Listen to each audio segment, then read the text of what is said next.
Welcome students, कैसे हैं आप सभी लोग। आपका अपने चैनल क्विक स्मार्ट टिप्स में बहुत बहुत स्वागत है। जैसा कि हम UP TET upper primary science में प्रीवियस ईयर पेपर सॉल्यूशन की सीरीज़ देख रहे हैं, तो उसी को कंटिन्यू करेंगे और आज हम साइंस 2014 का पेपर सॉल्यूशन देखेंगे जो हमारा यूपी टेट का था। अगर आपको वीडियो अच्छी लगा करें, एंड तक आप वीडियो देखें। अगर आपको अच्छी लगी है वीडियो तो प्लीज़ उसको लाइक ज़रूर करा करें और वीडियो को सबसे ज़्यादा शेयर करना है। सभी स्टूडेंट से एक ही रिक्वेस्ट है कि प्लीज़ वीडियो को शेयर करें। इस चैनल को आपके सपोर्ट की ज़रूरत है। आप अगर वीडियो को शेयर कर देंगे तो ज़्यादा से ज़्यादा लोगों तक ये वीडियो पहुँचेंगी और इससे हमारे चैनल की जो ग्रोथ है वो थोड़ा बढ़ जाएगी। तो मुझे उम्मीद है कि सारे स्टूडेंट इसमें हमारी हेल्प करेंगे। तो आइए शुरू करते हैं आज की सीरीज़ और देखते हैं यूपी टेट 2014 का साइंस पेपर। फर्स्ट क्वेश्चन है, while teaching flower of brassica campestris which of the following would be the best suited method. अब देखिए यहाँ से ये तो आपका कैसा क्वेश्चन दिया है, पेडागोजी का क्वेश्चन। देखिए यूपी टेट में 2019 में कोई पेडागोजी का क्वेश्चन नहीं आया, लेकिन प्रीवियस ईयर में पेडागोजी के क्वेश्चन रहे हैं। और जब भी पेडागोजी के क्वेश्चन यूपी टेट में पूछे गए हैं तो हमेशा 5-5 क्वेश्चन आए हैं। तो आप सी टेट में जो मैंने पेडागोजी पढ़ाई है साइंस की उसको देख सकते हैं। उसको देखने के बाद आप यूपी टेट में भी पेडागोजी को बड़े आराम से सॉल्व कर देंगे अगर वो आती है, जैसा कि 2014 में आई। और कुल मिलाकर 5 क्वेश्चन यहाँ पर हमें पेडागोजी के देखने को मिले।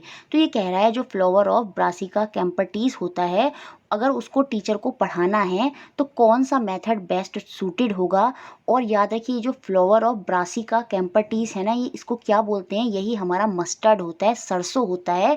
तो एक क्वेश्चन यूपी टेट में आगे ये भी बन सकता है, what is the other name of brassica campestris. तो वो मस्टर्ड है, सरसों है। हिंदी में तो सरसों ही लिखा है कि सरसों का पुष्प पढ़ाते हुए निम्नलिखित में से सर्वाधिक उपयुक्त पद्धति कौन सी होगी, ये हमें बताना है। देखिए दो ऑप्शन यहाँ से डायरेक्ट बाहर होंगे। एक तो लेक्चर मेथड। साइंस में कभी भी व्याख्यान विधि अच्छी नहीं होती, जहाँ भी लेक्चर मेथड होगा उसको हम बाहर कर देंगे, क्योंकि साइंस में हम करके सीखने पर, जहाँ बच्चे एक्टिविटी करेंगे, खुद से करेंगे, वो चीज़ें होती हैं।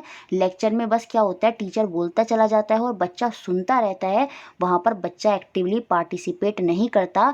जबकि साइंस में हमें बच्चे को एक्टिवली पार्टिसिपेट कराना होता है। तो लेक्चर मेथड और डिस्कशन मेथड यहाँ से बाहर हो जाएगा, क्योंकि टीचर को कोई टॉपिक समझाना है, टीच करना है, बताना है, तो वहाँ पर एकदम से डिस्कशन टीचर अभी नहीं करेगा। फील्ड ट्रिप पर एक इतने से फ्लावर के बारे में बताने के लिए फील्ड ट्रिप जो है वो अच्छा नहीं होगा। फील्ड ट्रिप तब ज़्यादा अच्छा होगा जब कोई बहुत बड़ी चीज़ें बच्चों को दिखानी है, जैसे मॉन्यूमेंट वगैरह हो गए, ताजमहल के बारे में बताना है, और बहुत सी चीज़ों बड़ी बड़ी, जैसे खेती के बारे में पूरा करके दिखाना है कि कैसे खेती करी जाती है, कैसे खेत को कैसे तैयार करा जाता है। तो वो सारी चीज़ें फील्ड ट्रिप से हो सकती हैं। लेकिन अगर एक टीचर को खाली फ्लावर के बारे में बताना है तो उसके लिए जो बेस्ट मेथड होगा वो होगा ऑब्जर्वेशन। ऑब्जर्वेशन मेथड में क्या होगा, टीचर या तो एक पौधा ले आएगा और उस पौधे को दिखाएगा और उसको समझाता चला जाएगा, और बच्चे क्या करेंगे, वहाँ पर उसको ऑब्जर्व करेंगे, उसका अवलोकन करेंगे, उसको देखेंगे और समझेंगे। देखिए जब मैं टीचर हूँ और मैं पढ़ा रही हूँ तो सीधी सी बात है, बच्चे उसको समझेंगे, और समझेंगे कैसे, साइंस में अवलोकन, ऑब्जर्वेशन बहुत बेस्ट होता है। वहाँ पर टीचर को डायग्राम या किसी के थ्रू उसको दिखाएगा और बच्चे उसको ऑब्जर्व करेंगे, देखेंगे और फिर उसको समझेंगे। तो ऑप्शन नंबर ए यहाँ पर बिल्कुल सही हो जाएगा। Next question, question number second, the vertical component of earth magnetic field is zero at. पृथ्वी के चुंबकीय क्षेत्र का ऊर्ध्वाधर घटक शून्य होता है कहाँ पर। तो यहाँ पर आंसर होगा आपका option number D, magnetic equator पर ये जीरो होता है। अब आप कहेंगे मैग्नेटिक इक्वेटर क्या होता है, थोड़ा सा देख लेते हैं डिटेल में, हम बाद में टॉपिक में समझेंगे। ये हमारी अर्थ होती है और ये नॉर्थ पोल है, ये साउथ पोल है। तो इस तरह से अगर मैं सीधी लाइन खींचूँ पोल से और इक्वेटर बताऊँ तो ये आपका इक्वेटर हो जाएगा, विषुवत रेखा हो जाएगी। लेकिन जो मैग्नेटिक पोल होते हैं ना, वो थोड़े कुछ इस तरह से होते हैं, क्योंकि पृथ्वी अपने अक्ष पर झुकी हुई होती है। ये मैग्नेटिक नॉर्थ पोल है, ये आपका साउथ पोल है। और जो मैग्नेटिक फील्ड लाइन होती है ना, वो कहाँ से जाती है, नॉर्थ से साउथ की तरफ जाती हैं, इधर से भी नॉर्थ से उत्तर से दक्षिण की तरफ जाती हैं। अब क्योंकि मैग्नेटिक पोल जो है वो कुछ इस तरह से है, तो यहाँ पर जो इक्वेटर हो जाएगा वो भी कुछ इस तरह से हो जाएगा।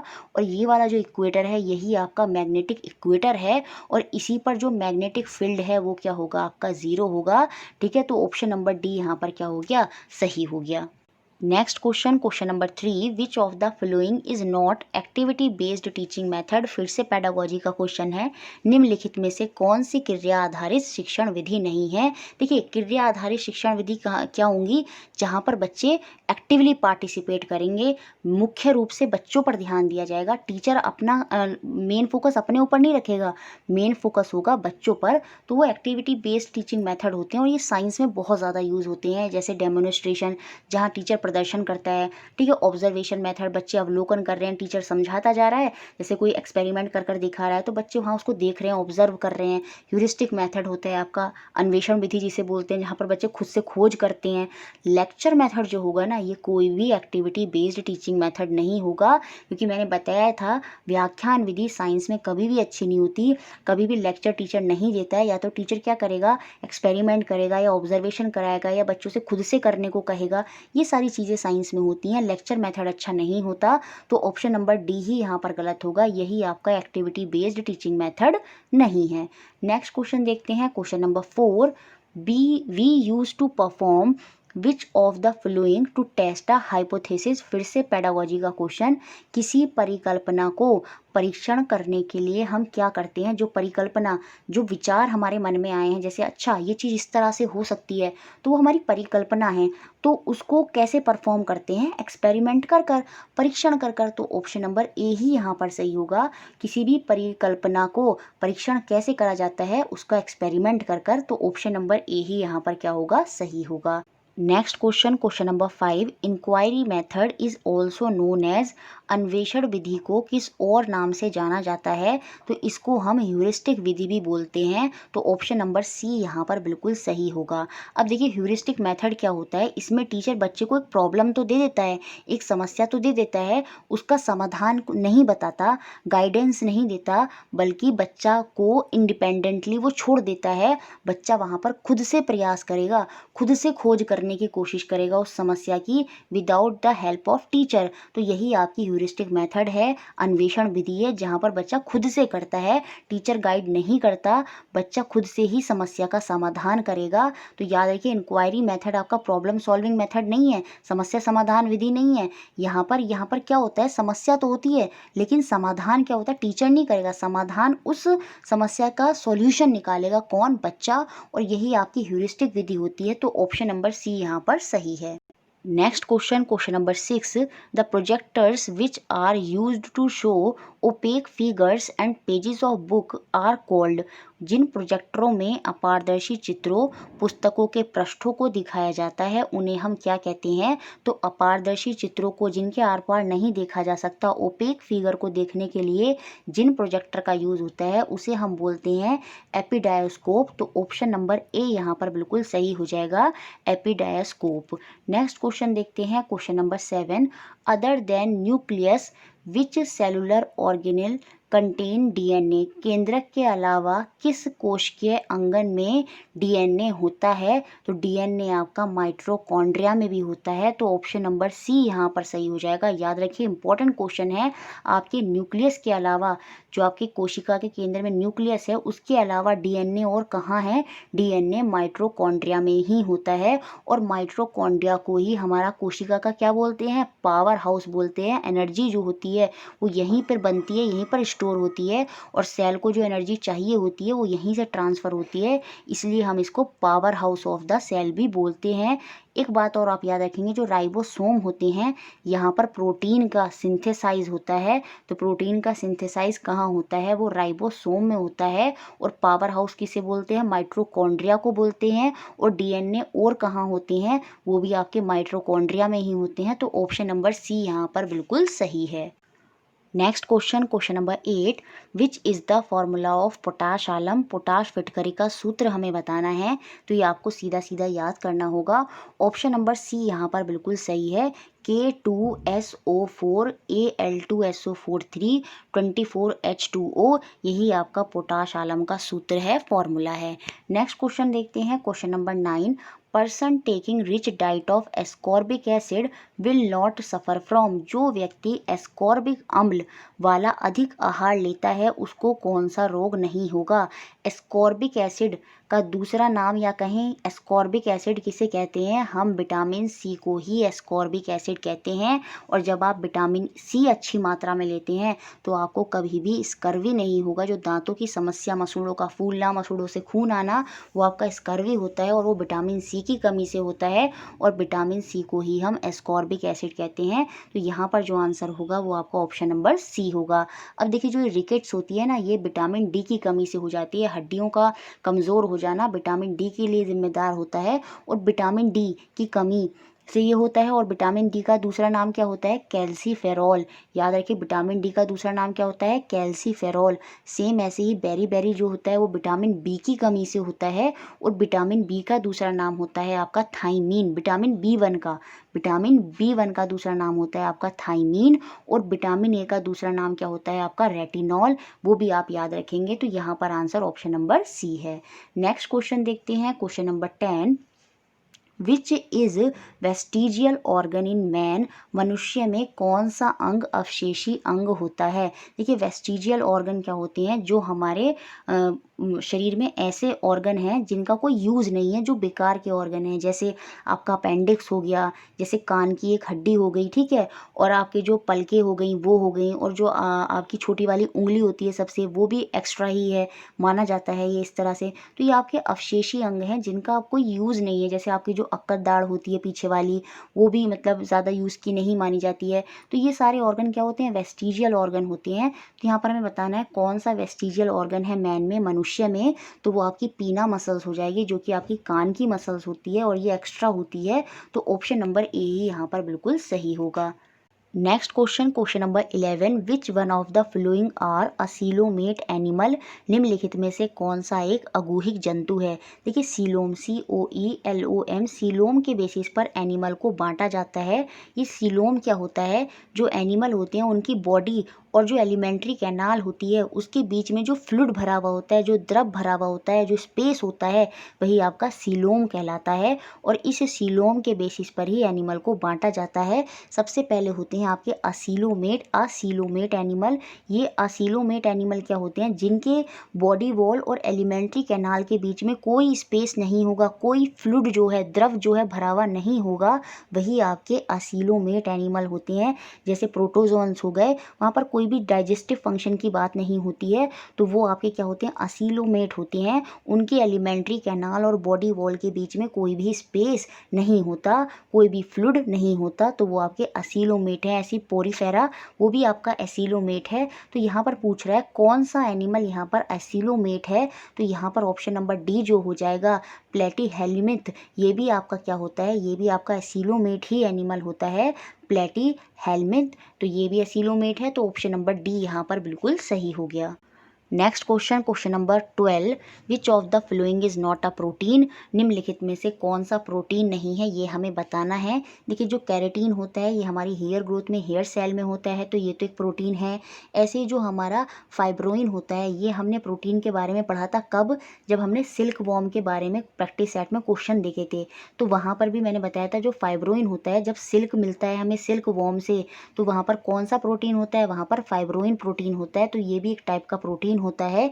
ऐसे ही एल्बुमिन जो होता है, ये भी एक प्रोटीन होता है जो हमारे लीवर से निकलता है, तो ये भी एक प्रोटीन है। लेकिन जो हेपेरिन है ये कोई प्रोटीन नहीं होता, ये तो एक दवाई होती है जो रक्त को थक्का जमने से, उसको जमने से बचाने में मदद करती है, ब्लड क्लॉटिंग में। तो यही यहाँ पर प्रोटीन नहीं होगी, ऑप्शन नंबर ए।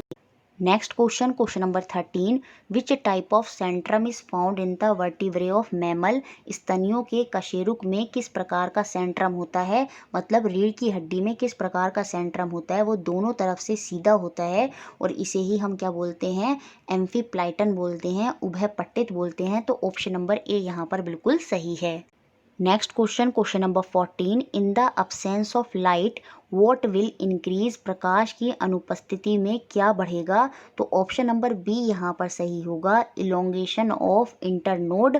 पर्वों का लंबान, उनका खिंचाव होता है। तो ऑप्शन नंबर बी यहाँ पर सही है। Next question number 15, aqueous solution of SO2 sulphur dioxide is. देखिए जो सल्फर डाइऑक्साइड होती है वो सल्फर और ऑक्सीजन का कॉम्बिनेशन होती है, और इसका जो एक्वस सॉल्यूशन होता है वो क्या होता है, वो एसिडिक होता है। ये जो सल्फर डाइऑक्साइड गैस है ये वैसे भी एसिडिक इन नेचर ही होती है, लेकिन जब हम इसे पानी में मिलाते हैं, एक्वस सॉल्यूशन बनाते हैं, तो वहाँ से हमें सल्फ्रिक एसिड मिल जाता है। तो ऑप्शन नंबर ए ही यहाँ पर सही होगा, acidic. Next question number 16, a plant form spores have vascular system but does not form flower and seed. ये है SEED, seed can be placed under. एक ऐसे पौधे जिनमें बीजाणु तो होते हैं, संवाहन ऊतक भी होते हैं, परंतु पुष्प व बीज नहीं होते, तो वो आपके क्या कहलाते हैं, उस समूह को हम क्या वर्णित करते हैं, वो आपका हो जाएगा टेरिडोफाइटा। तो ऑप्शन नंबर सी यहाँ पर बिल्कुल सही होगा, जिनमें क्या होता है, वस्कुलर सिस्टम होता है, स्पोर्स बीजाणु होते हैं, लेकिन फ्लावर और सीड नहीं होते, तो वो आपके टेरिडोफाइटा होते हैं। ऑप्शन नंबर सी यहाँ पर सही है। Next question number 17, the image produced by a concave lens is always.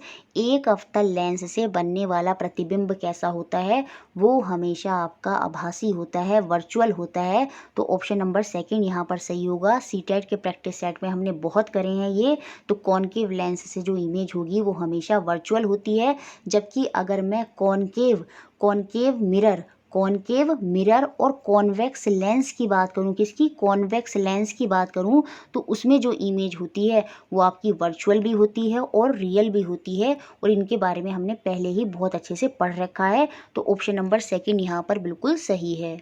Next question number 18, if somehow the distance between the sun and the earth is doubled the gravitational force between them will become. यदि किसी प्रकार सूर्य तथा पृथ्वी के बीच की दूरी को 2 गुना कर दिया जाए तो उनके बीच लगने वाला गुरुत्वाकर्षण बल का मान हमें यहाँ बताना है। ग्रेविटेशनल फोर्स क्या होती है आपकी, जी ग्रेविटेशनल कांस्टेंट, दोनों ऑब्जेक्ट का मास m1 m2 बटे r का स्क्वायर। तो हमें यहाँ जो सीधा मतलब है वो किससे है, फोर्स, जो ग्रेविटेशनल फोर्स है वो r के स्क्वायर के इन्वर्सली प्रोपोर्शनल होती है। अब जो रेडियस है वो दुगनी कर दी गई, तो मतलब 2 का स्क्वायर कर देंगे हम, तो वो कितनी हो जाएगी आपकी, 1/4 हो जाएगी। मतलब ग्रेविटेशनल फोर्स अब कितनी हो गई, वो आपकी 1/4 हो गई। तो ऑप्शन नंबर 4 यहाँ पर बिल्कुल सही हो जाएगा, 1/4। नेक्स्ट क्वेश्चन नंबर 19, जो कि हमारा कंप्यूटर का क्वेश्चन है, और आपके यूपी टेट 2013 में भी कंप्यूटर से क्वेश्चन साइंस में रखे गए हैं, तो इनको भी ध्यान रखेंगे, ये क्वेश्चन इंपॉर्टेंट है। और सेम ऐसा ही क्वेश्चन आपका यूपी टेट 2013 में भी था। What will be the value of decimal number 37 in a binary number system. दशमलव संख्या 37 का मान बाइनरी संख्या पद्धति में हमें यहाँ पर बताना है। और इसका जो ऑर्डर होता है, बाइनरी नंबर जो होते हैं वो आपके 0 और 1 की फॉर्म में होते हैं, और इसका जो ऑर्डर चलता है वो ऐसे होता है 1 2, फिर इसका दुगना 4, फिर इसका दुगना 8, फिर 16, फिर 32। और जो नंबर हमें बनाना है उनके नीचे तो हम 1 कर देंगे, बाकी सारे 0 रहेंगे। अब हमें नंबर बनाना है 37, तो 32 एक 1 हो जाएगा, एक 4 1 हो जाएगा, और एक 1 1 हो जाएगा। अब मैं इनको ऐड करूँगी, 32 + 4 36, और 1 ऐड करूँगी तो 37 हो जाएगा। तो ये तीनों तो 1 रहेंगे, बाकी सारे क्या हो जाएंगे, यहाँ पर 0 हो जाएंगे। तो ये आपका 37 नंबर जो है बाइनरी फॉर्म में डिनोट हो गया 100101, और ऐसा हमारा ऑप्शन नंबर ए है। यहाँ पर लिखने में गड़बड़ हो गई है, ये हो जाएगा 100101। तो ऑप्शन नंबर ए यहाँ पर बिल्कुल सही है। Next question number 20, the enzyme responsible for reduction of molecular nitrogen to ammonia in leguminous plant is. फलीदार पौधों में आणविक नाइट्रोजन को अमोनिया में बदलने के लिए उत्तरदायी एंजाइम कौन से हैं, ये हमें बताने हैं। तो नाइट्राइट रिडक्टेज जो होता है ये भी होता है, नाइट्रेट रिडक्टेज भी होता है, और नाइट्रोजनेज भी होता है। तो ऑल ऑफ दीज यहाँ पर आंसर हो जाएगा। तो ऑप्शन नंबर डी यहाँ पर सही है। Next question number 21, if the magnitude of vector A is 10 centimetre and the direction is north, then what is the magnitude and direction of vector -2a।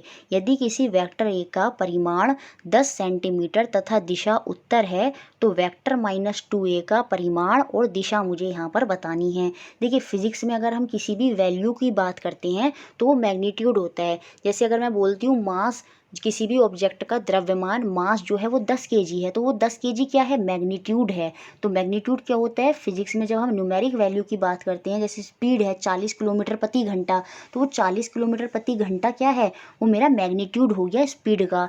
तो मैग्नीट्यूड जो है वो वेक्टर ए का 10 centimetre है। अब देखिए वेक्टर क्यों बोला, क्योंकि यहाँ पर डायरेक्शन की भी बात हो रही है। देखिए खाली दूरी, दूरी और विस्थापन, डिस्टेंस और डिस्प्लेसमेंट में यही तो अंतर होता है। डिस्टेंस में तो खाली दूरी की बात होती है, लेकिन विस्थापन में, डिस्प्लेसमेंट में दिशा की बात भी होती है। और जब दिशा की बात भी करते हैं तो वो हमारी वेक्टर क्वांटिटी होती है, इसलिए इन्होंने ऐसे करके बोला है। एक मैग्नीट्यूड है वेक्टर ए का कितना, 10 सेंटीमीटर, किस डायरेक्शन में, नॉर्थ डायरेक्शन में, तो ये हम 10 सेंटीमीटर ले लेंगे।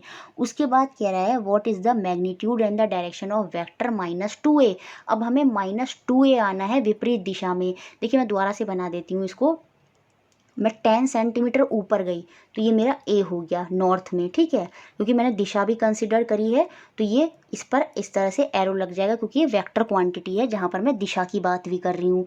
अब मुझे -2a आना है, तो पहले मैं नीचे ए आई वापस, 2a कितना डिस्टेंस होगा, a + a, एक ए ये हो गया, माइनस में जाना है तो यहाँ तो मैं ए पर वापस आ गई, 2a जाना है तो नीचे एक ए और चलना होगा, तो मैं नीचे की तरफ आ गई यहाँ पर 10 सेंटीमीटर और 10 सेंटीमीटर ये। तो मुझे बताना है कि अब मेरा मैग्नीट्यूड और डायरेक्शन क्या है। तो अब मैं यहाँ पॉइंट पे, फिर जब मैं यहाँ से नीचे की तरफ आई हूँ तो जो मेरा मैग्नीट्यूड है ऊपर का 10 और नीचे का 10, इनको जोड़कर कितना हो जाएगा, 20 सेंटीमीटर। और इस समय अब मेरी दिशा किधर है, वो साउथ है। तो ऑप्शन नंबर डी यहाँ पर बिल्कुल सही होगा, ये साउथा लिख दिया है, साउथ होगा 20 सेंटीमीटर साउथ में, 20 सेंटीमीटर दक्षिण में। Next question, question number 22, an electric charge Q move with a constant velocity V parallel to the line of force of a uniform magnetic field B, force on charge is। एक आवेशित कण Q नियत वेग V से एक समान चुंबकीय क्षेत्र B में बल रेखाओं के समांतर गतिमान हैं। तो कण पर लगने वाले बल का मान हमें बताना है। अब देखिए इसी दिशा में मैग्नेटिक फील्ड है और जो चार्ज है, जो आवेश है वो भी इसी दिशा में है, तो यहाँ पर कोई फोर्स की ज़रूरत होगी ही नहीं। तो यहाँ पर जब ये इसके पैरेलल हो जाएगा, जब जो चार्ज मूव कर रहा है कांस्टेंट वेलोसिटी से, वो पैरेलल हो जाएगा किसके, मैग्नेटिक फील्ड के, तो वहाँ पर जो फोर्स होगी चार्ज पर वो क्या हो जाएगी, ज़ीरो हो जाएगी। तो ऑप्शन नंबर सी यहाँ पर बिल्कुल सही होगा। बाकी जो फोर्स ऑन चार्ज निकालने का फॉर्मूला क्या होता है, वो होता है आपका क्यू यहाँ पर चार्ज हो गया, वी आपकी वेग हो गया, और बी क्या हो गया आपका मैग्नेटिक फील्ड हो गया। तो ये फॉर्मूला होता है, क्योंकि ये इसके पैरेलल है तो ये इसको ज़ीरो कर देगा, जिससे आपकी जो फोर्स है ऑन चार्ज, जो चार्ज इलेक्ट्रिक चार्ज जा रहा है क्यू आवेश, उस पर जो फोर्स होगी वो क्या हो जाएगी, वो ज़ीरो हो जाएगी। Next question, question number 23, the relation between coefficient of linear expansion, coefficient of superficial expansion and coefficient of volume expansion is. रेखीय प्रसार गुणांक, क्षेत्रीय प्रसार गुणांक और आयतन प्रसार गुणांक में संबंध बताना है। ये थर्मल एक्सपेंशन से क्वेश्चन है चैप्टर से। अभी आपको समझ में नहीं आएगा तो अभी आपको सिर्फ इनका रेशो याद रखना है, लीनियर, सुपरफिशियल और वॉल्यूम का। वो होता है आपका 1 2 3 का रेशो, अल्फा बीटा गामा 1 2 3 इस तरह से रेशो बन जाता है। तो ऑप्शन नंबर ए यहाँ पर बिल्कुल सही होगा। Next question, question number 24, the pH value of any solution that convert red litmus to blue in colour will be. कोई विलयन लाल लिटमस को नीला कर देता है, इसका pH मान हमें बताना है। देखिए लाल से नीला हुआ है तो इसका मतलब वो क्या है, वो क्षारक है, वो बेस है, और बेस में जो pH मान होता है वो कड़वा हो जाता है, वो 7 से ऊपर होगा। तो ऑप्शन नंबर डी यहाँ पर बिल्कुल सही हो जाएगा, 10। Next question, question number 25, which type of hybridization occur in ClF3, जिसे हम क्लोरीन ट्राइफ्लोराइड बोलते हैं, उसमें कौन सा हाइब्रिडाइजेशन होता है। तो यहाँ पर अभी आपको याद रखना होगा ऑप्शन नंबर डी, sp3d ऐसे होता है। ये क्लोरीन होता है और 3 इस तरह से फ्लोरीन होते हैं, ट्राइफ्लोराइड हो जाता है, फिर ये क्लोरीन ट्राइफ्लोराइड। इसमें 3 बोन पेयर होते हैं और 2 लोन पेयर होते हैं। अभी ये चीज़ आपको समझ में नहीं आएगी, अभी तो आपको आंसर ही याद रखना होगा। ऑप्शन नंबर डी यहाँ पर आंसर होगा, sp3d। Next question, question number 26, Marsh gas is. Marsh gas कौन सी होती है, बहुत ही सिंपल है, सीधा सा आंसर होगा आपका ऑप्शन नंबर ए, मीथेन को ही हम मार्श गैस बोलते हैं।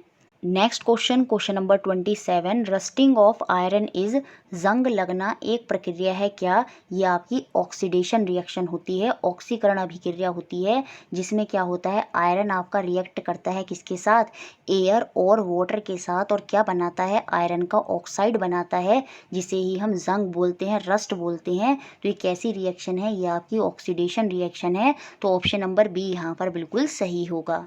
Next question number 28, petroleum is refined by, petroleum का शुद्धिकरण किया जाता है कैसे, ये हमें बताना है। देखिए, पेट्रोलियम को फ्रैक्शन में डिस्टिल्ड करा जाता है, तो ऑप्शन नंबर बी यहाँ पर सही होगा, फ्रैक्शनल डिस्टिलेशन। प्रभाजी आफसन, इसमें क्या होता है, देखिए जो आपका पेट्रोलियम होता है उसको अलग अलग टेम्परेचर पर फ्रैक्शन में बांटा जाता है। कैसे, जैसे 400 डिग्री के टेम्परेचर पर तो आपको वैक्स वगैरह मिलेगी, उससे कम डिग्री के टेम्परेचर पर जब कुछ पार्ट को हीट करा जा रहा होगा तो वहाँ पर आपको क्या मिल जाएगा, फ्यूल ऑयल मिल जाएगा। उससे भी कम डिग्री के टेम्परेचर पर कुछ पेट्रोलियम को हीट करा जा रहा होगा तो वहाँ से आपको केरोसिन मिलेगा। उससे भी कम डिग्री के टेम्परेचर पर हीट करा जा रहा होगा तो वहाँ से आपको पेट्रोल मिलेगा। और 40 डिग्री से कम पर हीट करेंगे तो वहाँ पर आपको ब्यूटेन और प्रोपेन गैस मिलती हैं। तो इस तरह से यहाँ पर फ्रैक्शन में डिस्टिलेशन होता है, इसलिए क्या बोलते हैं इसको, फ्रैक्शनल डिस्टिलेशन बोलते हैं, जो कि पेट्रोलियम में होता है। तो ऑप्शन नंबर बी यहाँ पर सही है।